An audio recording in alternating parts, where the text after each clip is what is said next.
Hello friends, मैं हूं मिहिर व्यास और फिर से स्वागत है आप लोगों का मेरी इस यूट्यूब चैनल के अंदर।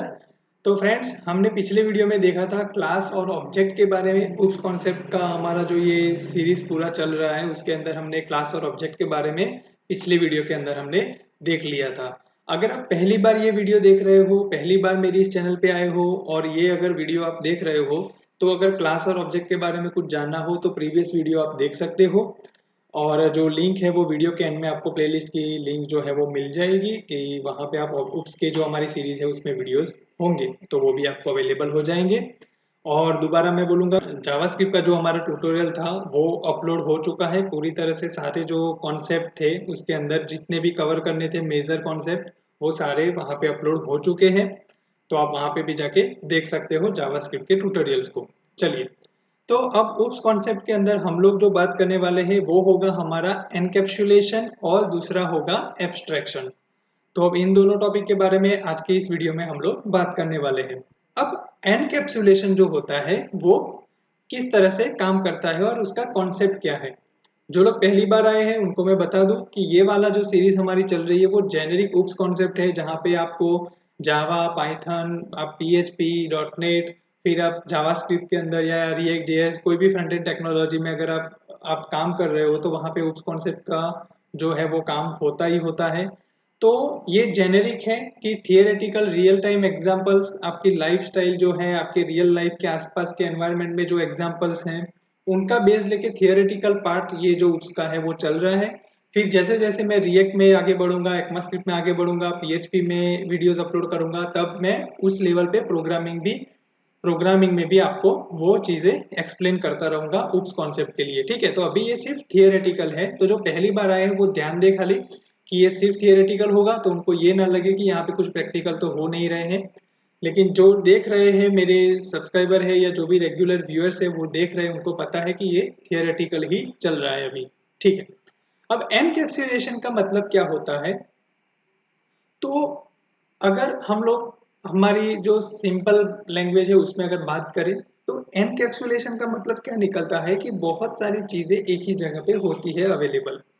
जैसे कि आप कोई यूनिवर्सिटी में जाओ, उस यूनिवर्सिटी के अंदर बहुत सारे स्ट्रीम हैं। आप इंजीनियरिंग कर सकते हो, आप एमबीए कर सकते हो, आप साइंस की स्ट्रीम में जा सकते हो, मतलब बीएससी कर सकते हो, बीकॉम कर सकते हो, बीबीए कर सकते हो, आप स्कूलिंग भी कर सकते हो वहाँ पे। जूनियर से लेके सीनियर 12th तक की वहाँ पे स्कूलिंग होती है, तो आप स्कूल स्कूल में भी बच्चों को पढ़ा सकते हो। ठीक है, तो बहुत सारी चीजें एक ही यूनिवर्सिटी के अंदर होती हैं, अलग अलग कहीं पे भी आपको जाना नहीं पड़ता। कभी कभार लोग ये सोचते हैं कि एक बार बच्चे को स्कूल में भेज दिया उसी यूनिवर्सिटी के अंदर तो सीधा कॉलेज करके वो बाहर निकलेगा। तो ये चीज क्या हो गई कि बहुत सारी चीजें एक ही चीज के अंदर सेट हो चुकी है, फिट हो चुकी है। तो उससे यही पार्ट जो है, यही चीज है एनकैप्सुलेशन की बात। तो एनकैप्सुलेशन क्या होता है, bind the data in one unit. अब वन यूनिट जो होता है हमारे केस में वो हो जाएगा क्लास। कि आप मेथड्स बना रहे हो, अलग अलग फंक्शंस बना रहे हो, मतलब मेथड और फंक्शन दोनों एक ही टर्मिनोलॉजीज है, तो उसमें कंफ्यूज मत होना। जो फंक्शंस बना रहे हो वो बहुत सारे फंक्शंस हो गए, अलग अलग फंक्शनैलिटी को वो डिफाइन करते होंगे आपने, वो बना दिए, कुछ वेरिएबल्स आपने डिफाइन कर दिए क्लास के अंदर। तो वो सारी चीजों को इकट्ठा करके आपने एक क्लास में फिट कर दिया। ये चीज होती है आपकी एनकैप्सुलेशन। अब होगा क्या कि मान लीजिए कि कुछ मेथड जो है वो पर्टिकुलर कोई और क्लास में ही आपको कॉल करवानी है, तो आप जब ऑब्जेक्ट बनाओगे उस क्लास का, तो आपको उस ऑब्जेक्ट के थ्रू उसकी पर्टिकुलर कोई मेथड जो फंक्शन है वही आप एक्सेस करो। अब मान लो कि जब पेरेंट चाइल्ड का कॉन्सेप्ट आता है, जब आपने एक क्लास में से दूसरा क्लास बना दिया है, फिर उसी एक क्लास में से वापस भी दूसरा क्लास बनाया। मतलब एक एग्जांपल लेते हैं, क्लास ए ले लो और उसमें से आपने क्लास बी भी बनाया और क्लास सी भी बनाया। ए में से क्लास ए में से ही आपने क्लास बी भी बनाया है और क्लास सी भी बनाया है। अब क्लास बी को सिर्फ एक या दो फंक्शन की जरूरत है और क्लास सी को सिर्फ एक ही फंक्शन की जरूरत है। तो आप क्लास बी में उस तरह से फंक्शन इस्तेमाल कर सकते हो क्लास ए के, जिसमें क्लास सी जो फंक्शन क्लास ए में से यूज कर रहा है वो आप क्लास बी को नहीं दोगे एक्सेस। क्यों? क्योंकि वो क्लास ही एक्सेस करेगा। अब क्लास बी को कोई लेना देना भी नहीं है कि तीसरा फंक्शन क्या है, कौन यूज करे, उससे के साथ उसको कोई लेना देना नहीं है, उसको तो बस उसकी फंक्शनलिटी चाहिए वहां पे। तो वहां पे क्या होता है कि यही चीज एनकैप्सुलेशन में काम करती है। तो जब आप बहुत सारे मेथड्स फंक्शंस उसी क्लास के अंदर आप बनाते हो तो क्या होता है कि जो भी क्लास की मेथड जो है वो जिस चाइल्ड क्लास को चाहिए उस हिसाब से आप उसको दोगे, बाकी दूसरे को उससे कोई लेना देना नहीं है, वो उसकी मेथड को ले लेगा। तो सब अपने अपनी रिक्वायरमेंट के हिसाब से जो फंक्शंस जो वेरिएबल्स अपने पेरेंट क्लास में डिफाइन किए हैं वो आप एक्सेस करवा सकते हो। मतलब आउटसाइड ऑफ क्लास आप वो डिक्लेरेशन नहीं दोगे कि हमारे यहाँ पे इतनी इतनी मेथड्स है, मेरे क्लास में अंदर इतनी इतनी वेरिएबल्स है, ये सब कुछ नहीं। आपको जो भी चाइल्ड क्लास में जो रिक्वायरमेंट है उस हिसाब से वो मेथड को एक्सेस करेगा पेरेंट क्लास की। तो ये है सिंपल एनकैप्सुलेशन का कॉन्सेप्ट कि बहुत सारी चीजें एक ही जगह पे फिट कर दो, मतलब एक क्लास में आपने सारी चीजें डाल दी, अब जो चीजें जिस क्लास को रिक्वायरमेंट है वो एक्सेस करेगा, दैट्स इट, और कुछ नहीं है इसमें ज्यादा, ठीक है। और ये जो यहाँ पे आपको टेक्स्ट दिख रहे हैं वो आप पढ़ भी सकते हो, जब मैं एक्सप्लेन कर रहा हूँ तो आपको आसानी भी रहेगी समझने के लिए, मैं सीधा एक्सप्लेनेशन डाल देता हूँ, बाकी पढ़ने को तो आप कहीं से भी पढ़ सकते हो, ठीक है। तो यही चीज मैंने लिखी। अब चलेंगे हमारे एग्जाम्पल पे कि एनकैप्सुलेशन का जो एग्जाम्पल है वो किस तरह से हमारा चलता है। चलिए, तो एग्जाम्पल में यहाँ पे मान लीजिए कि हमारे पास एक बैंक है। अब बैंक के अंदर बहुत सारे डिपार्टमेंट होंगे, कोई लोन इंक्वायरीज करने के लिए आ सकता है, कोई अकाउंट्स की इंक्वायरी करने के लिए आ सकता है। तो अलग अलग डिपार्टमेंट के लिए कोई अलग अलग इंक्वायरी करने के लिए आ सकता है। तो अब बैंक में तो बहुत सारे डिपार्टमेंट है, लोन डिपार्टमेंट हो गया, अकाउंट डिपार्टमेंट हो गया, फिर और कोई क्रेडिट कार्ड का डिपार्टमेंट हो गया, फिर और कोई सेल्स का डिपार्टमेंट हो गया कि बैंक की कोई प्रोडक्ट्स हो या कोई ऐसी स्कीम हो जो बेच रहे हो तो सेल्स डिपार्टमेंट में जाके वो मिलेंगे कि कोई स्कीम के बारे में जानना है। तो बहुत सारे डिपार्टमेंट हो गए बैंक के अंदर। तो एक बैंक है लेकिन बहुत सारे डिपार्टमेंट उसके अंदर है, समझ गए। तो एनकैप्सुलेशन हो गया। अब बात आती थी जब हमने क्लास का एग्जांपल लिया था, बी और सी कैसे क्लास ए की मेथड को एक्सेस करते हैं अपनी रिक्वायरमेंट के हिसाब से।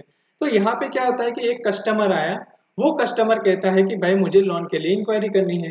तो बैंक क्या करेगी, जो लोन डिपार्टमेंट से पर्सन होगा, रिस्पॉन्सिबल जो पर्सन है उसी का वो कांटेक्ट करवाएगी कि भाई मुझे तो लोन की इंक्वायरी यहाँ पे करनी है। तो ये वाला जो कस्टमर है लोन वाला, वो सिर्फ लोन के लिए लोन के डिपार्टमेंट में जाएगा और बैंक सिर्फ लोन डिपार्टमेंट में ही उसको कांटेक्ट देगी। दूसरा कस्टमर आया, वो बोलता है कि मुझे अकाउंट खुलवाना है, अकाउंट की इंफॉर्मेशन चाहिए, ठीक है। तो वो अकाउंट की इंक्वायरी करेगा। तो जो बैंक है वो अपने अकाउंट डिपार्टमेंट जो भी हैंडल करते हैं उनका कांटेक्ट दे देगा, तो वो वहां पे जाके कॉल मतलब जो भी है वो बातचीत करेगा। तो अब अकाउंट वाला जो बंदा है, जो कस्टमर है, ठीक है, उसको लोन डिपार्टमेंट में क्या चल रहा है उससे कोई लेना देना नहीं है। लोन वाला जो कस्टमर है, अकाउंट डिपार्टमेंट में कौन काम कर रहे हैं और कौन सा कस्टमर उनसे उनके साथ क्या बात कर रहे हैं उनसे कोई लेना देना नहीं है। तो पर्टिकुलर पर्सन, लोन डिपार्टमेंट वाला पर्सन लोन कस्ट वाले कस्टमर के साथ बात कर रहा है और अकाउंट वाला जो पर्सन है वो अकाउंट वाले कस्टमर से वो बात कर रहा है। तो देखिए, क्लास एक हो गया बैंक, उसके अंदर मेथड हो गई लोन और अकाउंट, दो मेथड है।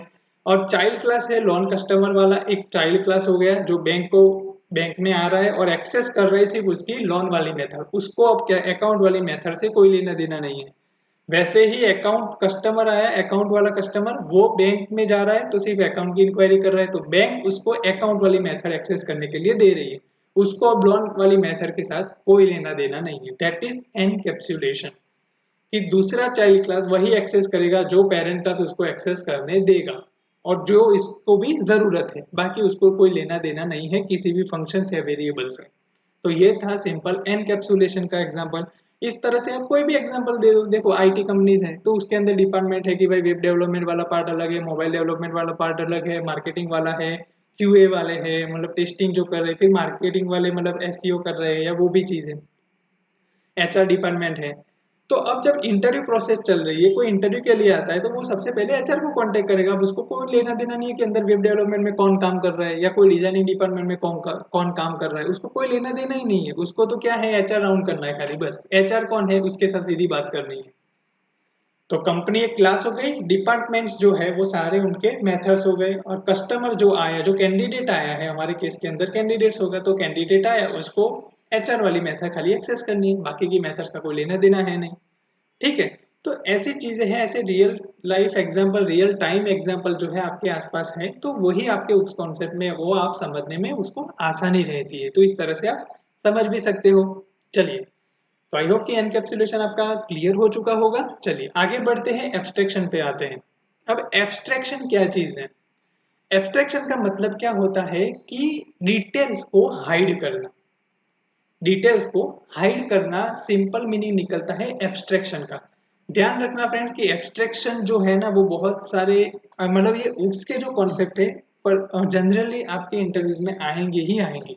तो इंटरव्यूज क्वेश्चन के तौर पे भी ये चीजें बहुत काम में आती है। जो मैं अभी थियोरेटिकल एक्सप्लेन कर रहा हूँ वो आपको एक्सप्लेन करने में आसानी रहेगी।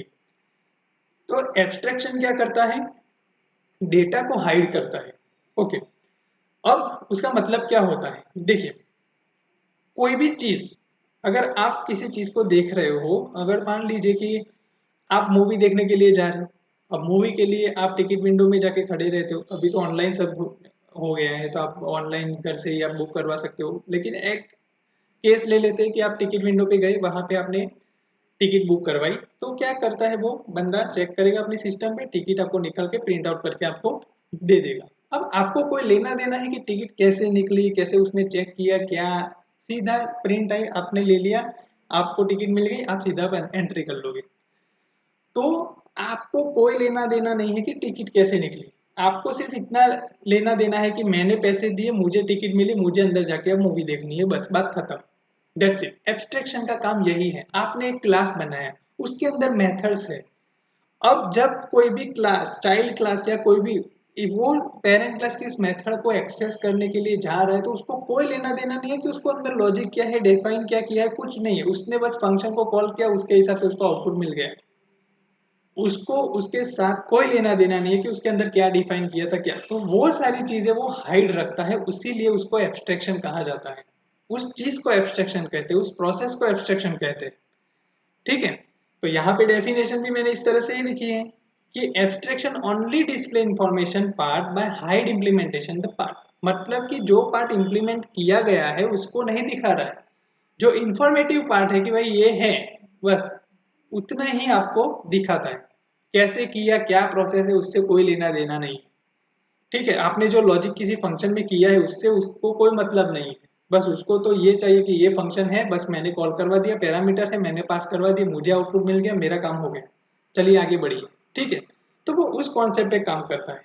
तो होता क्या है कि जो आपने इम्प्लीमेंटेशन डिटेल्स जो वहां पे आपने डिफाइन की है क्लास के अंदर, मेथड्स बनाई है उसके अंदर, उसमें आप एब्स्ट्रैक्ट करते हो, मतलब उसमें से कट आउट करते हो और इन्फॉर्मेटिव पार्ट ही खाली बता रहे हो। उस चीज को जो है ना उसको एब्स्ट्रैक्शन कहते हैं, वो प्रोसेस जो हुई उसको।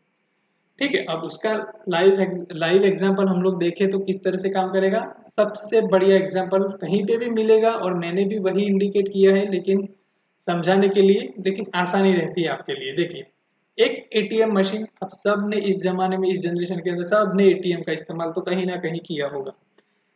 जब आप एटीएम में जाते हो तो आपके पास सिर्फ कार्ड होता है। एटीएम मशीन में आपने कार्ड डाला, आपका पिन डाला, पिन डालने के बाद आपको अकाउंट की बैलेंस की इंक्वायरी करनी है, आपने कर डाली, आपको पैसे चाहिए, विड्रॉ कर लिए, पैसे मिल गए, आप निकल गए।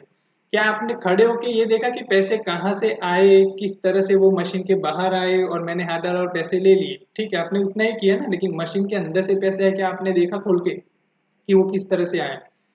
हालांकि हमें पता है कि कोई टीम आती है वहां पे पैसे को डालती है मशीन के अंदर, फिर वो प्रोसेस होता है और फिर हमें मिलता है, दैट इज सेपरेट थिंग। लेकिन आप वहां पे खड़े रह के थोड़ी चेक करते हो मशीन खोल के कि भाई पैसे कहाँ से आ रहे हैं, हाँ यहाँ पे देख लिया हमने, यहाँ से आते हैं। इससे आपको कोई लेना देना नहीं है। आपको कैसे इंप्लीमेंट हुआ, पैसे कैसे डाले, पैसे किस तरह से काउंट अंदर होते हैं, हमने जो अमाउंट डाली है उस पर कैसे मैकेनिज्म वर्क करता है, उससे आपको कोई लेना देना नहीं है। आपको, आपने 10,000 डाले, 10,000 बाहर आ गए, बस उससे आपको लेना देना है। तो इंफॉर्मेशन आपको चाहिए कि ये पैसे अमाउंट मैंने डाला और ये पैसे मुझे मिल गए, ये इंफॉर्मेशन हो गई। लेकिन इम्प्लीमेंटेशन पार्ट वो आपको मायने नहीं रखता आपके लिए। तो यही चीज है एटीएम के अंदर कि आप जब अकाउंट बैलेंस चेक करो या विड्रॉ करो मनी को, चेंज पासवर्ड करो, तो ये सारी चीजें आप देख सकते हो, कर सकते हो। लेकिन बैकएंड प्रोसेस कैसे हुई उससे आपको कोई लेना देना नहीं है। ये चीज होती है आपकी एब्स्ट्रैक्शन, कि जो डिटेल्स है, इम्प्लीमेंटेशन कैसे हुआ है उसको वो हाइड रखता है। ये काम करता है आपका एब्स्ट्रैक्शन का पार्ट उप्स कॉन्सेप्ट के अंदर। तो ये थे दो कॉन्सेप्ट हमारे, एनकैप्सुलेशन और एब्स्ट्रैक्शन। मैंने ये सोचा था कि 2-3 वीडियो के अंदर सब कुछ कवर कर लूंगा, लेकिन मैं सोच रहा हूँ कि दो टॉपिक के साथ हम लोग आगे बढ़ेंगे। तो पहले एक क्लास ऑब्जेक्ट देख लिया, इसमें एनकैप्सुलेशन एब्स्ट्रैक्शन देख लिया, बाकी के दो है वो अगले वीडियो में मैं आपको कवर करूंगा। तो आई होप कि आपको ये क्लियर हो चुका होगा। कंफ्यूजन है कमेंट बॉक्स में कमेंट डाल दीजिए। ठीक है, मिलेंगे नेक्स्ट वीडियो के अंदर। Thanks for watching this video, take care and bye bye.